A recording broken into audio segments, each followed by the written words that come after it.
moving in your chair perhaps, having a drink, to suggest just a couple of things. But it's not just your movements.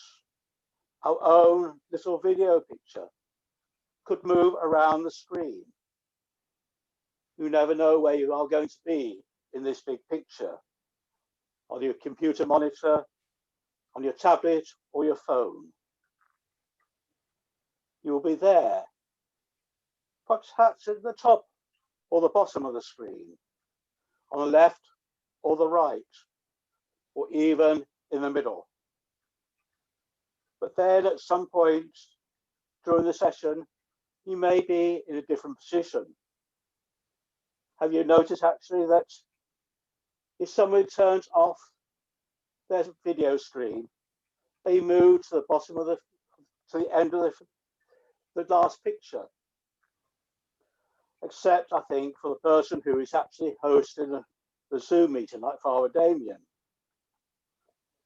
Perhaps I shouldn't mention this, but it is actually possible for you to move your own picture around the screen. That is, except when somebody is actually sharing the screen or you have a blue hand raised. You're going to share the screen again. There'll be time for sort of discussions after that.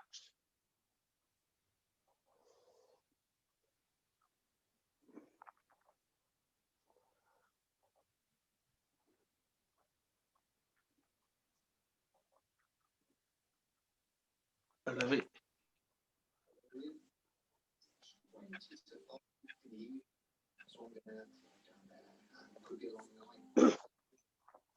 It all started during last year's, during the first lockdown, when we started to appear all together in frames, unable to have public worship.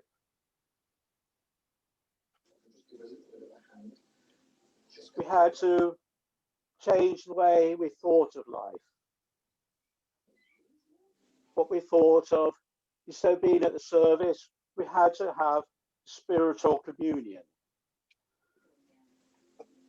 Father Damien started saying Mass in church to live stream the service.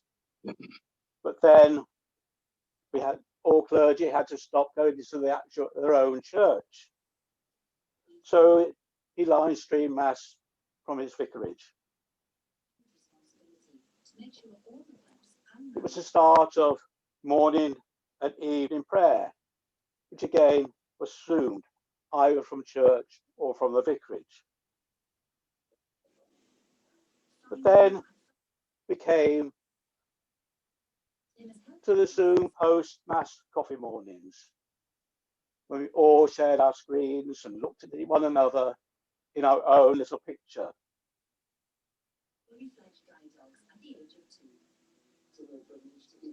Then, later on in the year, it was a zoom towards Christmas.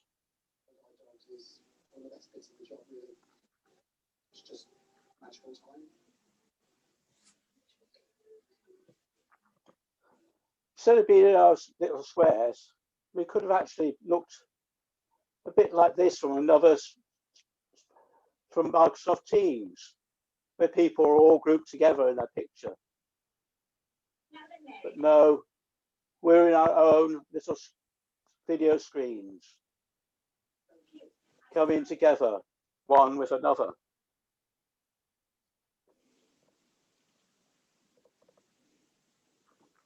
Sorry, what was that? Oh, Ali would like to know what your dog's name is. Oh, this is ready. Oh, I wish this had my favorite. Oh, my favorite baby. So here we all are together in our own little screens. You are there. I am here. Someone else is over there. And we all in our own houses or wherever. Someone may be far away, but we're all together here in frames. But why? Hopefully, I think the reason is because of one word. That word is actually hidden within the title of tonight's session, all together here in frames. There's always the little one, the little front, and I would creep down and I would fetch one, wrap it in a towel and take it to bed. And then in the morning, my mother used to say, "What are you doing with that little piglet?" And I would say, "Oh, it's perfectly clean." And I said it's not. And they all survived. Oh, and who doesn't want a little piglet to cuddle? Nobody. Let's bring Claudia back in now, because you two ladies are the usual team. I'm bringing home cooked back, but this time it's a celebrity version. So just remind us then, Claude, of how the show works and who's taking part. Well, we've got a brilliant... Look at the capital letters of each word. And we've got a broad spectrum job. We're here because of our faith.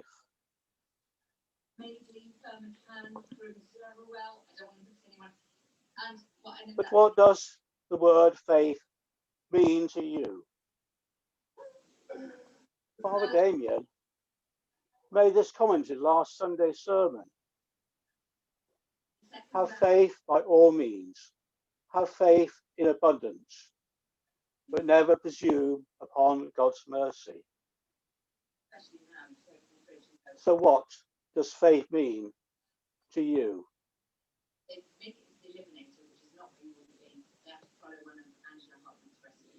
Anyone coming on that?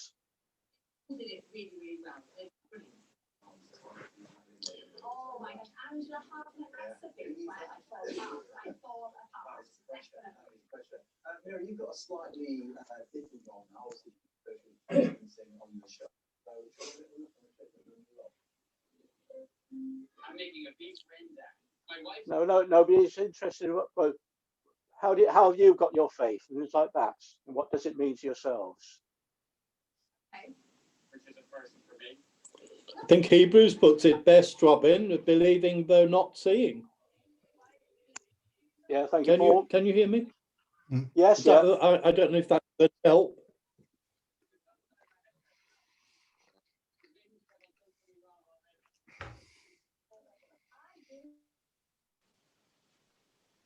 And I hope we all have that faith, and where it comes to, it can grow it and things like that, really.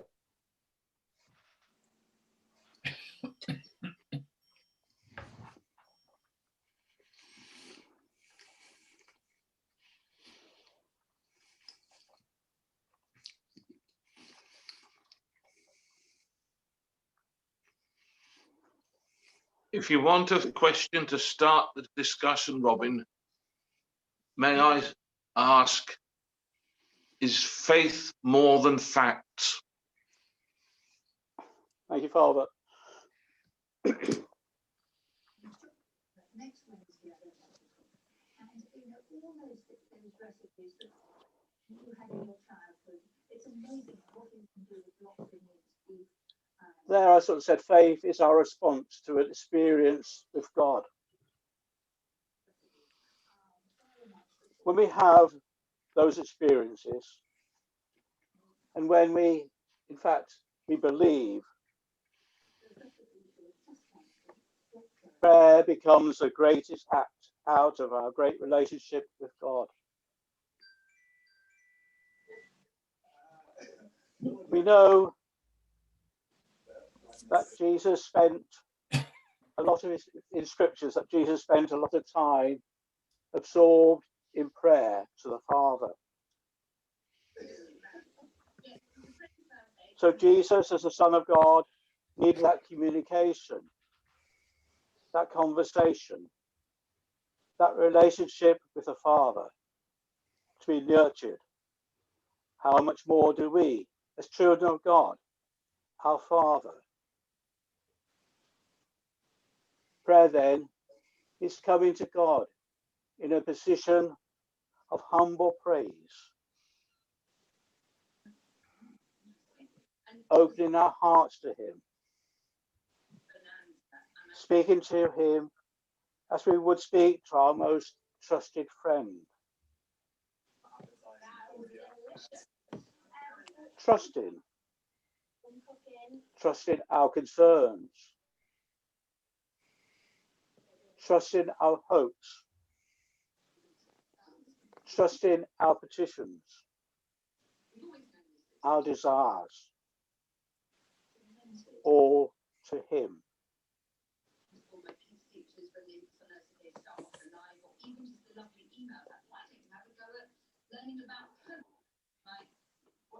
Prayer that becomes a way of nurturing our relationship with God as a result of our faith. Public and personal prayer. The sacraments of the Eucharist, which we think mostly is the most perfect prayer, the liturgical prayer of the whole church gathered together in faith.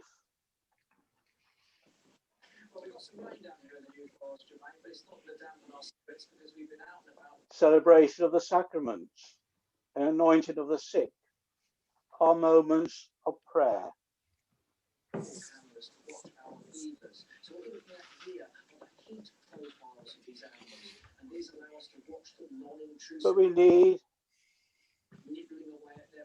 But we don't know that we need to be nurtured. Our life with God through things like the morning prayer and evening prayer, through the scriptures, through meditation,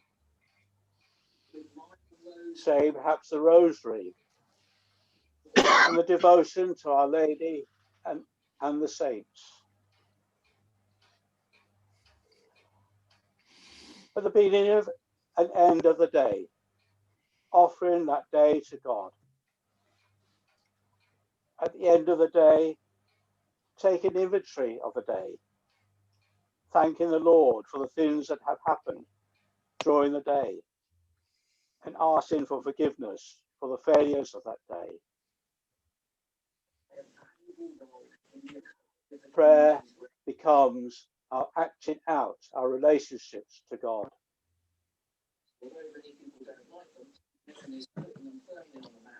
If we love someone that much and never spend time with them, that relationship is going to wither, going to die and lose life.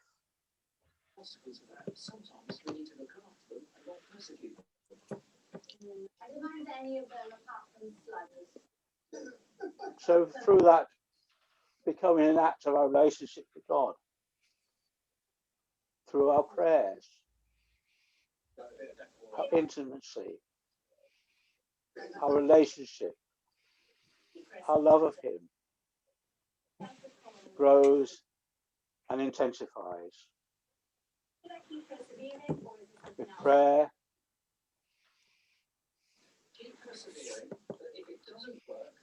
we feel his life, his presence for us. Your neighbours, socially distance over the fence, and ask them to put up some feeders too, because the more feeders you have in an area, the more will be used. And I can say, now we are all together here in frames again. Faith has led us here because of that witness, that belief of faith. Definitely. And Chris, we've got a fun here from the gun on Twitter says we don't need this demonstration. Should be on all year round. Look like just and the starlings. Faith is our response to an experience with God. We believe. Prayer is our great relationship with God.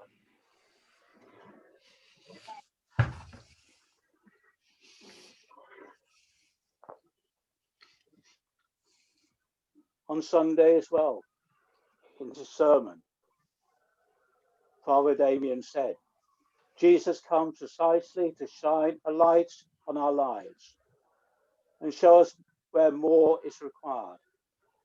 More what? More dependence on him, more seeking after grace, more prayer, more placing ourselves in his presence, more repentance, more humility, more him.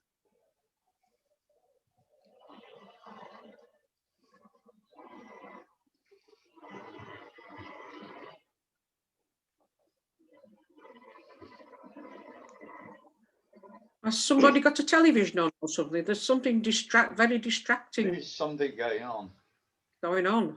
That's disturbing my thoughts. I don't know about anybody else's. Nobody knows. That is, Pat. Anybody got any comments, observations, or reflections they want to share with us? Or disagree with whatever I've said?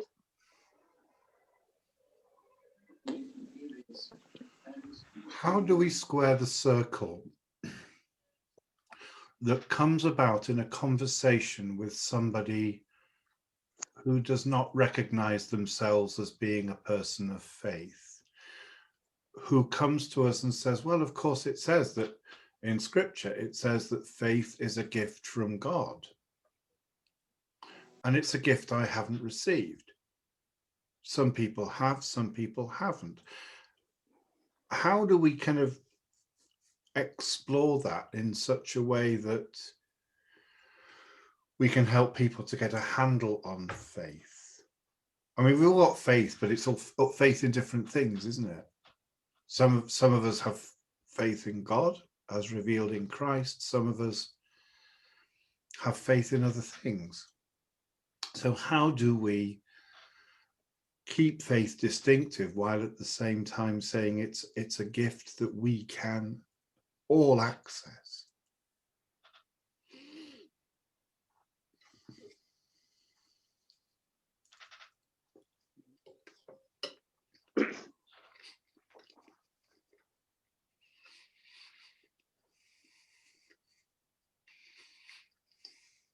Yeah.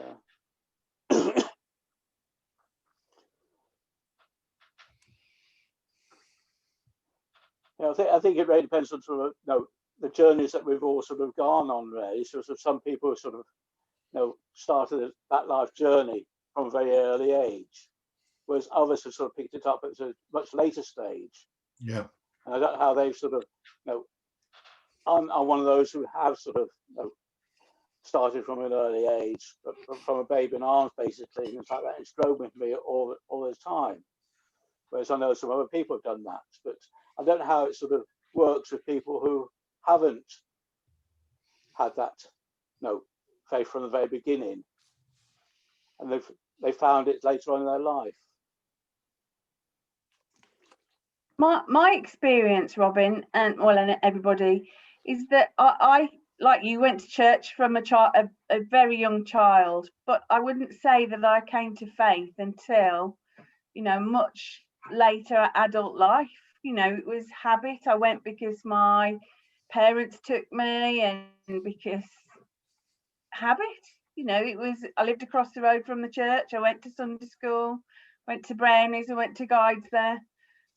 So it was part of my life, but it took sort of like quite a major event in my life to really show me that I had got faith. Maybe I had faith and I just didn't realise it until that event. And then suddenly it was like a window opening, and that realisation that God was there in my life and looking after me. So that was my journey. Yeah, I think that actually is a very common thing in people. I think very often when we're young and we're brought up and we go to church, and it was, when you're young, it becomes a social thing. You see your friends there, you gather together, But very often when you're older and when people encounter you along the way, you don't realise that sometimes it's how you act and react to things that other people look upon and think, well, how can she do that? I'll give you an example, which some people know about. My husband died 25 years ago. On the morning of my husband's funeral, my daughter's then fiance's father died. Her fiance didn't go to church. His mother did, his sister did, but he didn't. And a couple of weeks later, he came to the house and he said, there must be something in this. He said, because your reaction to David's death is entirely different to my mum's reaction to my dad's death. Your dealing with it is different to how my mum dealt with it. There's got to be a reason. And he actually then went to the vicarage, knocked on the door, and said, I'd like to know more about this. And that, I think that very often happens. It's the way people see you. You're not aware of it. The way people see you, how you act, how you take on things, how you deal with things. Because sometimes we deal with it knowing. That's faith. You're knowing there's something there, knowing there's hope. And I think that's what gives us resilience, Beryl, isn't it? Yeah. You know, they're having that aspect of our character when times get difficult like this. It's that little bit extra that, you know, helps you get through. Mm-hmm. Yeah, that's a good point you both sort of made. That's one thing I was going to sort of to say or to ask how other people thought about that. Sort of has over this nearly 12 months now, people could sort of step back and sort of say, oh, I don't believe in anything like this. No, but has your faith been supporting yourself over these last 12 months? Do you think may grow more in it, or sort of or have you had times you sort of thought, well, is it quite right? I think so, because I think I've probably had more time. I live alone. I don't see anyone. I haven't seen my family for 12 months, which is unusual. And so I've had a lot more time. And in that time, I find myself, I haven't got anybody else to talk to. So I find myself talking to God. And I think that's enriched me. Yeah.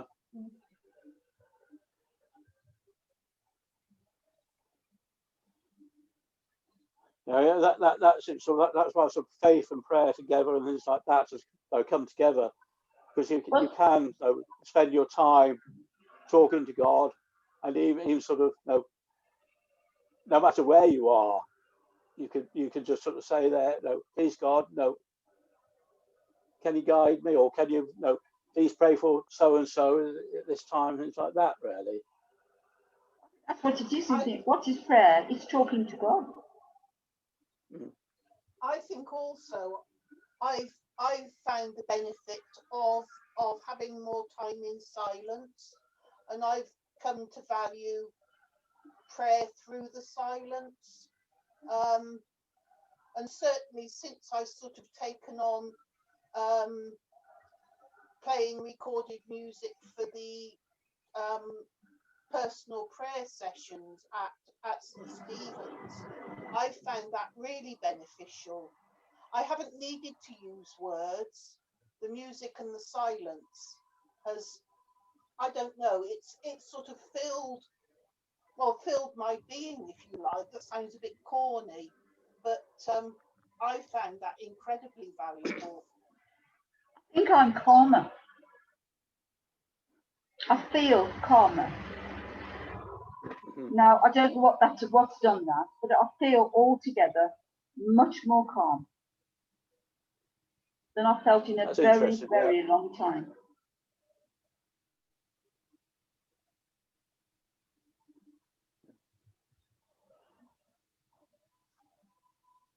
Only yesterday when we had our sort of benefits leadership team, in a way we're talking about prayer and how it could sort of help us, whether we feel that we ought to have something more, no, not more, but is there something that we can do over Zoom for something like a prayer group or something like that? It's just a thing that's sort of put forward. We haven't really discussed in more detail yet, but I don't know how people would feel like that if they had some of that sort of thing. I'm sure Father Damon would be sort of grateful to know if people would feel that way.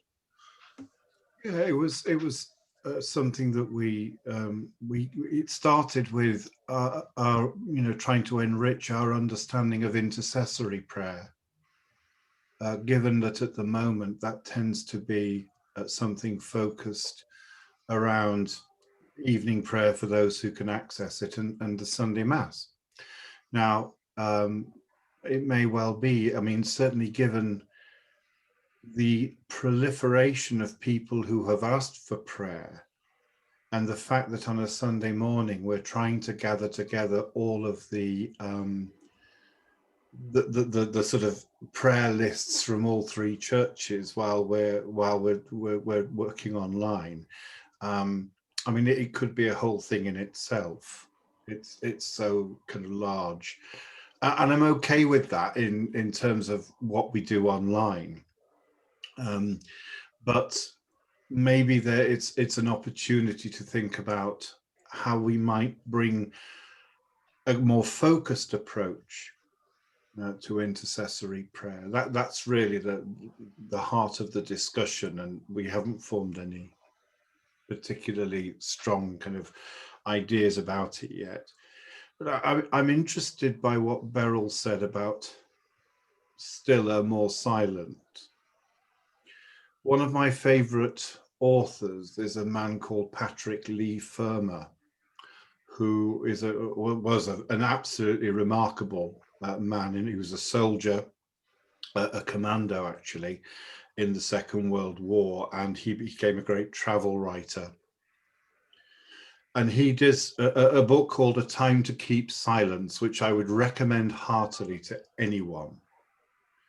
And in it, he describes the period of transition when he goes from the bright lights of Paris and the attendant nightlife therein to a Benedictine monastery about 20 miles south of Paris, and is then enfolded in silence in order to, he wasn't particularly a man of faith, but in order to do some work that he was done writing he wanted to finish. And he went through a terrible transition phase from the one to the other, when he couldn't sleep. He was awake all hours of the day and night, and then suddenly he started to sleep for 18 hours a day. And he realized this accumulation of tiredness, which we all carry with us. But as time went on, the tiredness evaporated because there was none of the stimulus coming from the kind of bright lights and the alcohol and the company, and it all focused down to stillness. And suddenly he found an enormous liberation. He found a stillness, a focus, because he wasn't being distracted by all the stuff that we surround ourselves with on a day-to-day basis. And he was completely rejuvenated. It's a brilliant book, and I would recommend it to you. But we find we've had certain stimuli taken away from us in this lockdown. We've had others, and certainly anxieties added. But maybe there is more opportunity for us to focus and to and actually to think about what matters, what really matters in our lives, and reshape our lives accordingly.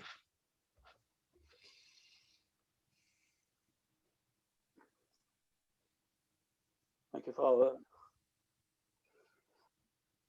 Paul, Paul, you're muted. Paul, I think you're muted. You'll hear me now. Sorry about that. Yeah. I'm only going to say that Amazon have got it in stock for £6.30, Father Feeney. So don't all rush at once, or I shan't get my copy. But I have actually read another of his books. Okay. And it's surprising actually just how many there are. And I know the one I read was well worth reading. So I think it was just called An Adventure. But this one I shall try and get. Well, he's a splendid, a beautiful, a writer of beautiful prose.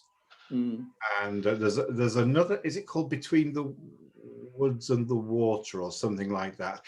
It describes a walk that he takes from the Hook of Holland all the way down to Constantinople in the pre-Second World War years, and it is a most extraordinary read. That's whetted my appetite now. I'm going to go back and read it again. It was just splendid. He's such an interesting person. Yeah. Anyway. Between the Woods and the Water, it's called. Thank you. Between the Woods and the Water. Bless you. That's the one. On foot to Constantinople from the, presumably it's not in full, the Hook of Holland. Yeah. So, when he was a young man. What was his name, Father? Patrick Lee, Leigh hyphen Fermor, Fermor. Okay, thank you. Absolutely terrific. Okay. I'd be very interested. I don't like putting people on the spot, but hey, that's what, that's what leadership, that's what you do. What leadership's all about. I'd be very interested to hear John's reaction based on his journey and the tradition from which he comes and operates, how his understanding of faith, how he kind of caught faith, but also how it animates his life as he's looking to perhaps go forward for ordination with the context of a very young family and all the other interesting things. John works for the Methodist Church, so there's all sorts of, he's dropping Anglican baggage and picking up a whole other set. So that's absolutely fine. John, tell us what's in your heart, brother. Thank you. Thank you, first of all, for everybody that's shared so far. It's been a real privilege to hear all of your thoughts and your experiences. It's been quite moving, actually, to be able to sit within my frame where I am to hear about what you've been doing. I think for me, the stillness can be key, but as Father Damien mentioned there, I do have a young family. We've got 3-year-old twins. And we've got another baby on the way due in April. So stillness in our house isn't going to be quite the same as stillness in a monastery, I don't think. But it was quite interesting. I'm a big sports fan, as I know. I won't mention any of the football teams around because I know that causes controversy. But watching the football or watching rugby, which is one of my loves, was always something which I filled my space with, probably more than I needed to. But there was a stillness when all of that stopped and all those things that we watched. And even when EastEnders and Coronation Street stopped filming and that sort of thing, there was a stillness in our lives, wasn't there, when things that we were used to weren't there. And I found that really interesting. And I ended up spending a lot more time just sat in the garden early lockdown one, when it wasn't too cold back in the summer, and looking around at nature and just looking up in the trees and things like that. And it sounds very simple, but actually nature sort of took me back to that stillness in a way that was quite special. And it's when you were talking about faith and what it means, actually, it was another element of nature that I was reminded of. And it was my dad took me up to when I was a kid, took me up to a big ant's nest. And I don't know whether you've ever seen a really decent size ant's nest, but it was one that was, we were in Australia actually, with for the wonderful once in a lifetime trip out to Australia. And there was this huge ant's nest and I stood over it. And it was just the amount of movement. It was one of those, it makes you itch thinking about it actually, but the movement of this ant's nest was incredible. And he was explaining to me how it worked and this incredible community within this ant's nest. And at that time we were sort of over near Perth in Australia, and there were planes going all over the place above us. And he said, you try and explain to that ant, one of those ants in there, how that plane is flying up there. Mm-hmm.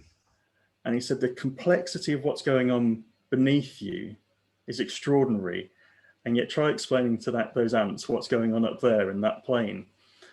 And of course, to a child, I was like, my mind was a little bit blown. But it's always been something which has fascinated me, but has also brought me a comfort in times when I can't understand things. And I think during this time it's been extraordinary, hasn't it, in terms of the way that our life has changed. And, you know, when people ask, well, how do you respond to that? Sometimes I think I've had to look at it and go, well, I kind of get what's going on in my own little ant's nest, but I can't explain what's going on up there. But I know that God can. And for me, that's what faith has been during this last 12 months and for longer as well. But, you know, God knows how the plane is working. God knows all these incredible things that are going on. But the fact that I don't know that doesn't matter too much. He's still got it, you know. And so I think for me, faith is acknowledging the fact that I'm not going to be able to understand everything and I can't explain everything. And yet I know that God knows enough that I don't need to know. And so I suppose for me, within family life, when, you know, we're struggling and it's not as still and quiet as we'd hope it might be, and within the wider world, when things have been going on, and the last 12 months have been an incredible 12 months, haven't they, with all sorts of things kicking off all over the world. There are times when I suppose I've thought, I wish I could do more to do something. But actually having faith that God is using people all over the world as well has been what has comforted me the most, I think. To the point that actually when the football and the rugby and everything came back on the telly, the hole wasn't quite there that had been left by that, which was interesting. So I hope that hasn't been me rambling too much, but yeah, thank you very much for that. Thanks so much for that, John.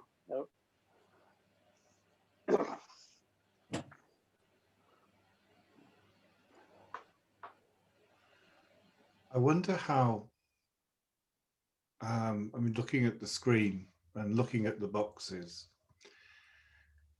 there are a number of us who've had to deal with things other than purely COVID. There have been a number of incidents, bereavements, problems, challenges, and for some people that state of life is chronic. There are things that have to be lived with, and that is phenomenally hard. And I wonder whether that changes the experience of faith, whether it changes how we respond to maybe what we once thought of as being the certainties of faith, and but how can this God whom we worship permit these situations to occur? You know, the old C.S. Lewis questions, I suppose. There are some people for whom life has just become really difficult, and faith must be tried at those times, it seems to me. And that can go one of two ways. And that may be something that we can reflect on. How is our faith under fire? when I think it was, the quote was attributed to Nancy Reagan, not somebody I normally quote, not one of my preferred theologians. But she was talking about, I think she was talking to a female audience and said, women are like tea bags. You only find out how strong one is by putting it in hot water. And I wonder how, when we're in hot water, how our faith responds.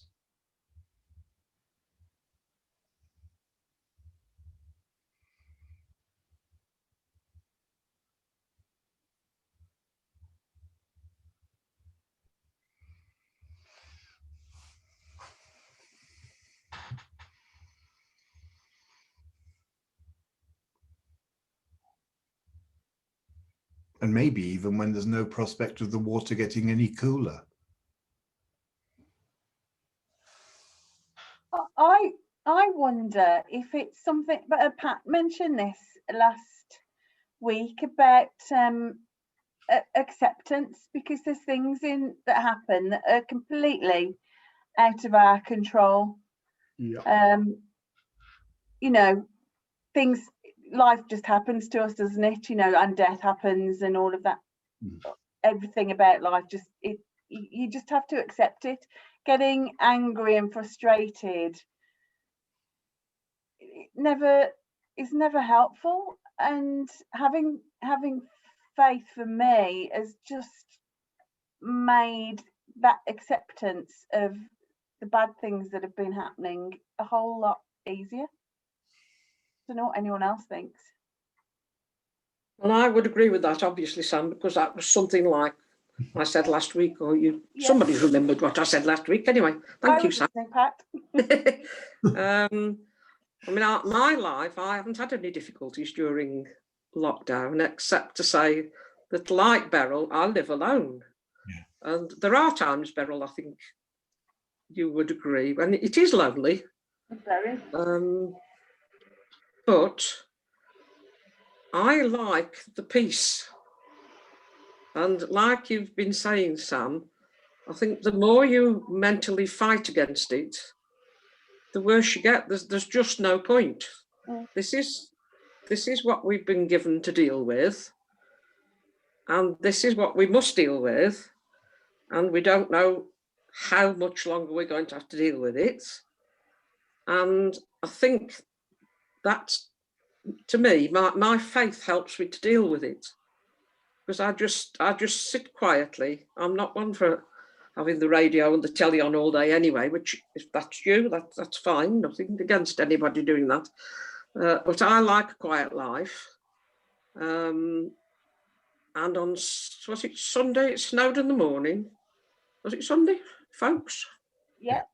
Yeah, thank you. And it was lovely and sunny. And I'm very, very privileged, and so is Father Damien, and so is Verity, to live where we live, because you can look out onto the beacon. And I think Julie used the word corny a few minutes ago, and this sounds very corny, but it is nevertheless the truth. I looked out at my garden after Mass on Sunday towards lunchtime. The sun was on the trees, and it was just like a Christmas card. And I thought, this is God's will. This is what God has given to us. And it made me feel calm. And this is how I tend to deal with the situation that we find ourselves in at the moment, just by being alone and by being calm. And I feel that is what God has given to me as my way of dealing with it, really. It's probably very simple and very corny, but that is my way. A priest who influenced me a great deal before I was ordained was on at me and on at me and on at me to sort of stop waving my arms around and getting agitated with things, which is my normal modus operandi, you'll be surprised to hear. And he taught me a word which has stayed with me ever since. And I've had many causes to employ it over the years. The word is abandonment. And this, I think, goes to the heart of what both Pat and Sam have said, and Beryl too. That there comes a point where our relationship with God, our trusting relationship with God, means that there has to be value in that trust. We have to trust that God knows what God is about, and that what we are going through is, if not going to be good for us, it is something actually that our Christian formation should enable us to get through. And, you know, we think of St. Paul likening formation to the training that an athlete does. Well, why do we train so hard? We train so hard so that when the pressure is really on, we perform. That's what athletes do.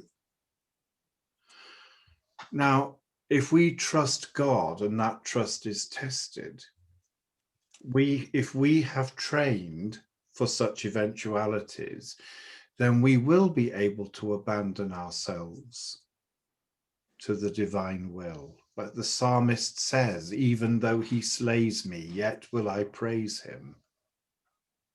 Ultimately, it is about God. And we see our anthill, and we gaze up at the plane, and we trust that that plane will stay in the air. We don't know how, but it does. And that's a brilliant analogy for our relationship with God. Some things we're not in control of. We've just got to let it go. And if anybody can tell me how you do that, I'll be massively grateful to you.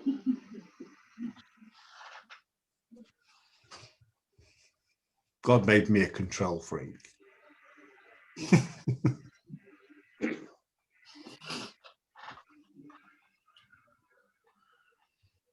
I think some of it comes with age, to be honest, Father.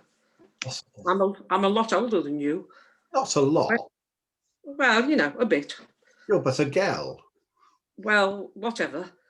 When I was teaching, I was a control freak. It's Fiona. I can only see 12 people. She's not.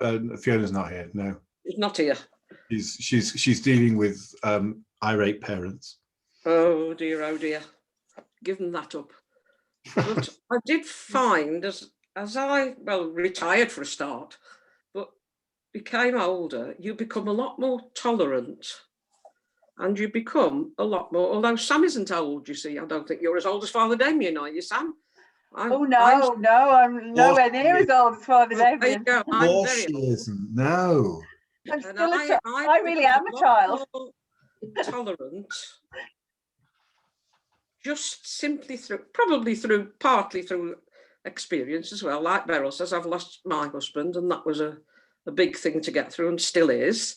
But just as I've got older, I think you can look back, and it's the same in a way with those of us who are grandparents, just very quickly, because it's a bit boring. But the things that you got het up with your own children about, you don't with your grandchildren. You just think, leave them alone, let them, they'll be fine. But I think a lot of this acceptance and quietness and so forth probably comes with age. I had an elderly friend, she's been dead many years now.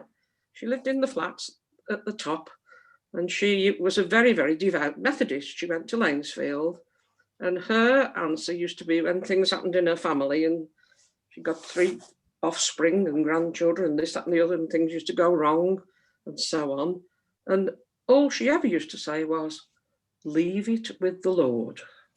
And I think that's really what Father Damien was saying. Leave it with the Lord. Let it be. Yes, let it be. See, I think guide us wherever we go and things like that, and be with us wherever we are. as you say, in silence, or when you talk it out loud for him. Sorry, Robin, I didn't catch the second sentence. I said, wherever you are, God is with you all the time, and things like that. So you can sort of, be in silence or speak aloud to him. But as some people have said, I think silence is a great asset. You're contemplating on him. Massive. He'll speak to you wherever you are in silence, and things like that. I think some of us have had a bit too much silence this past year, haven't we, Beryl? I think so. I think as well, you have to talk about silence. I think there's just a couple more slides I want to show, which is one is sort of a bit of a blessing, in meditative blessing, and then if we want to, after that we can sort of have a little general chat and things like that. But I'll just share the slides with you again.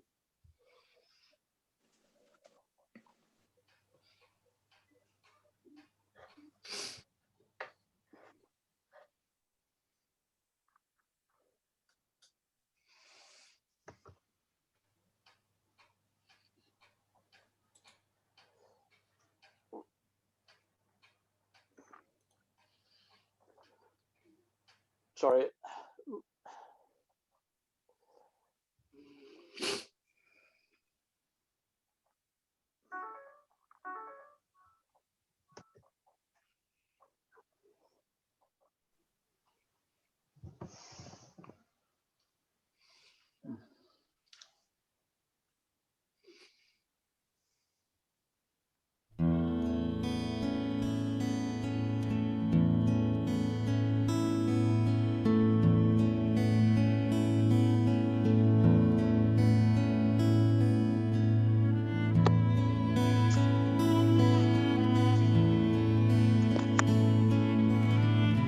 The music playing.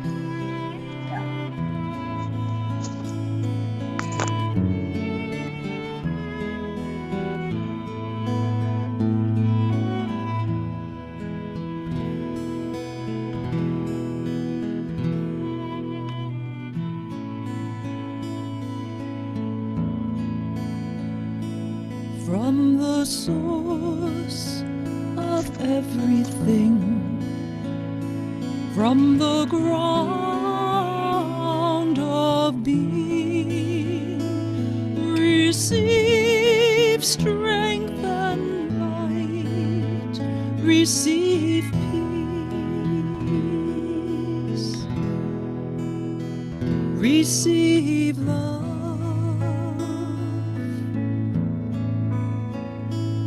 From my heart to your heart, from my soul to your soul,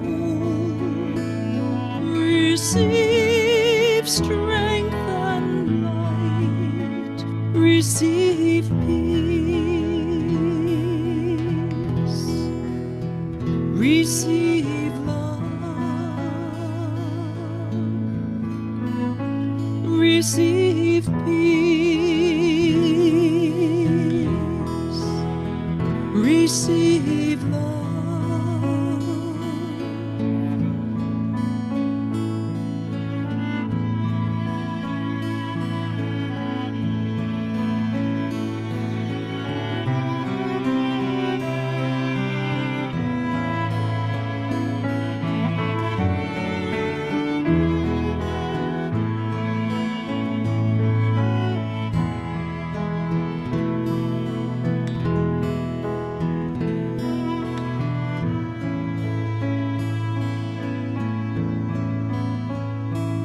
From the source of everything, from the ground of being, receive strength and light, receive peace,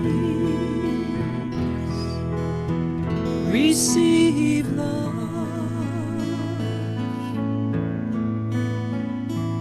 From our hearts to your heart, from our souls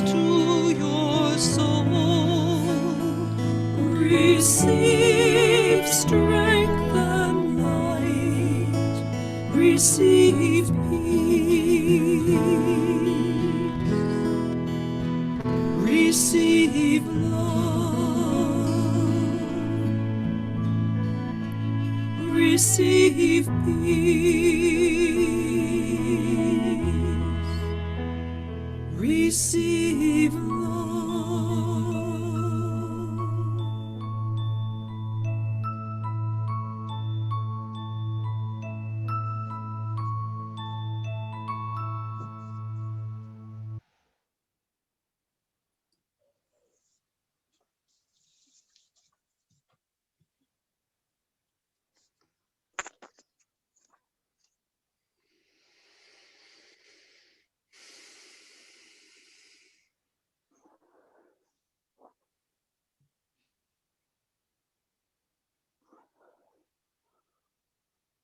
Well, thank you everybody for joining us tonight.